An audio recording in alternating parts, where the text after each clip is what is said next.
আসসালামু আলাইকুম। শুভ সকাল, শুভ কামনা রইল সবার জন্য। আসুন সবাই একটু পুষ্টিকর খাবার খাই। টাকা দিয়ে কি হবে? টাকা পয়সা কিছু না, রেখে যাবেন ছেলেবেলে নষ্ট করে ফেলবে। প্রতিদিন এই যে কাজু বাদাম, কাঠবাদাম, চীনা বাদাম, ডিম একটা, একটা কলা, 4-5টা খেজুর, এই যে আপনার কমলা, এই যে পেঁপে, কাঁচা পেঁপে খাবেন শরীর ভালোর জন্য। এই যে একটু গাজর, একটু শসা, কয়টা আঙ্কুর, এইভাবে খাবেন। খাওয়া ফরার জন্য কখনো কিপটামি করবেন না।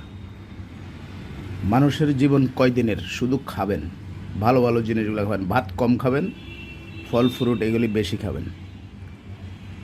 কেউ আমার কথায় মনে কষ্ট পাবেন না, অনুরোধ করব সবাইকে, কষ্ট পাবেন না। তো আশা করব সবাই ভালো থাকেন, সবার দিনটা ভালো কাটুক। আসসালামু আলাইকুম, শুভ সকাল, সবার জন্য শুভ কামনা রইল।